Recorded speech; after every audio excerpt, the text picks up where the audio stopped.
Hello എല്ലാവർക്കും നമസ്കാരം. ഞാൻ ഡോക്ടർ ബിന്ദു, കുട്ടികളുടെ സ്പെഷ്യലിസ്റ്റാണ്. കുറേ പാരൻസിനുള്ള സംശയമാണ്, എൻ്റെ കുട്ടിക്ക് ആസ്മയാണോ, തുടർച്ചയായിട്ട് ചുമ വരുന്നുണ്ട്. അപ്പം എങ്ങനെയാണ് സാധാരണ ചുമയും ആസ്മയും തമ്മിൽ വേർതിരിച്ചറിയാം? നമുക്കൊന്ന് നോക്കാം.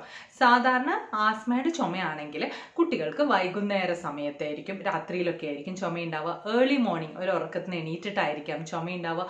നല്ല ഓടിച്ചാടി കളിച്ച് കഴിഞ്ഞിട്ട് കണ്ടിന്യൂസ് ആയിട്ട് ചുമ വരികയാണെങ്കിൽ അത് ആസ്മയുടെ ചുമയായിട്ട് നമുക്ക് കണക്കാക്കാം. ചില സീസണിൽ തണുപ്പ് കാലത്തൊക്കെ വരുന്നത്, അങ്ങനെ ചില ഫുഡ് കഴിച്ചാൽ ഉണ്ടാവുന്നത്, അങ്ങനെയൊക്കെയുള്ള ചുമയാണ് നമ്മൾ ആസ്മയായിട്ട് കണക്കാക്കുക. ഇനി ചുമ വന്നാൽ എങ്ങനെയാ? കണ്ടിന്യൂസ് ആയിട്ട് കുഞ്ഞ് ചുമച്ചുകൊണ്ടിരിക്കും. ചുമച്ചു കഴിയുമ്പോൾ ഒരു വീസ് പോലെ, ഒരു വലിവ് പോലെയുള്ള ശബ്ദം കുഞ്ഞിന് വരാം. നമ്മൾ കേട്ടിട്ടില്ല ഇങ്ങനെ ആ രീതിയിൽ ഒരു വലിവ് പോലെ വരാം. ശ്വാസം മുട്ടലായിട്ട് വരാം. ഈ നെഞ്ചിന്റെ കൂടിന്റെ സൈഡിലുള്ള മസിൽസ് ഒക്കെ ഇങ്ങനെ ഉള്ളിലേക്ക് വലിഞ്ഞു നിൽക്കുന്ന പോലെയൊക്കെ വരാം. അതൊന്നും കണ്ട് നിങ്ങൾ പേടിക്കേണ്ട. ഇപ്പം എല്ലാം മാറിയില്ലേ, എല്ലാത്തിനും ശരിയായ ചികിത്സയുണ്ട്. മുമ്പൊക്കെ വരുന്ന പാരൻസിന് ആസ്മ എന്നുള്ള വാക്ക് തന്നെ ഉപയോഗിക്കുന്ന പേടിയാണ്. ഇവന് ഇടയ്ക്കിടയ്ക്ക് ശ്വാസം മുട്ടൽ വരുന്നുള്ളൂ, ആസ്മ അല്ല. അന്ന് അവർ ഇങ്ങോട്ട് പറയും. ചില പെൺകുട്ടികൾക്ക് ആസ്മ ഉണ്ട് എന്ന് പറഞ്ഞാൽ കല്യാണം മുടങ്ങും അത്രേ, അവൾക്ക് ചെറുപ്പകാലത്ത് ആസ്മ ഉണ്ടായതാന്ന് പറഞ്ഞാൽ. അങ്ങനെയൊക്കെ വിശ്വാസം നമ്മുടെ ചുറ്റുവട്ടത്തും ഉണ്ട്.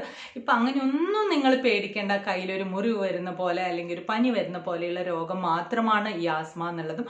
കുഞ്ഞുമക്കളാകുമ്പോൾ ചിലപ്പോൾ മൂക്കിൻ്റെയൊക്കെ സൈഡിലൊക്കെ ഡ്രൈ സ്കിൻ പോലെ, മുഖത്തൊക്കെ ഡ്രൈ സ്കിൻ പോലെ വരാം. പിന്നീട് അത് അലർജിക് റൈനൈറ്റിസ്, തുമ്മൽ, ജലദോഷം ആ രീതിയിൽ വരാം. പിന്നീടായിരിക്കും അത് ആസ്മയിലേക്ക് പോകുന്നത്. മനസ്സിലായില്ലേ?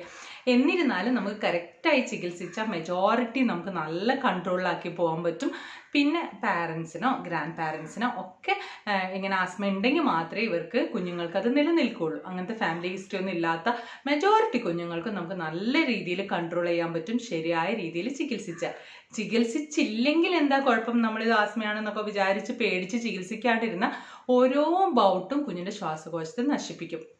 അതായിരിക്കും ഭാവിയിൽ അവർക്ക് കൂടുതൽ ബുദ്ധിമുട്ടുണ്ടാക്കാൻ പോകുന്നത്. അപ്പോൾ ഒരു ആസ്മ എന്നുള്ളൊരു ഡയഗ്നോസിസിലേക്ക് എത്തിക്കഴിഞ്ഞാൽ അതിൻ്റെ ശരിയായ രീതിയിൽ ചികിത്സ കൊണ്ടുപോയാൽ കുഞ്ഞുങ്ങളെ നമുക്ക് നല്ല രീതിയിൽ എല്ലാ കുട്ടികളെയും പോലെ മിടുക്കരായിട്ട് വളർത്താൻ പറ്റും. അപ്പോൾ ആസ്മ എന്നുള്ള രീതിയിൽ നമുക്കൊരു ടാബു, അതായത് ഒരു തെറ്റായൊരു കാര്യമാണ് അങ്ങനത്തെ ഒരു വിശ്വാസം, അല്ലെങ്കിൽ നിങ്ങളുടെ കുട്ടിക്ക് ആസ്മ ഉണ്ട് എന്നുള്ളതുകൊണ്ട് മാനസിക വിഷമം, അങ്ങനെയൊന്നും വേണ്ട. നമുക്ക് നല്ല രീതിയിൽ കൺട്രോൾ ചെയ്യാൻ പറ്റും. അപ്പോൾ ഈ ടിപ്പ് നിങ്ങൾക്ക് ഉപകാരപ്രദമായി വിശ്വസിക്കുന്നു. പുതിയ ടിപ്പായിട്ട് വരുന്നവരെ bye and take care.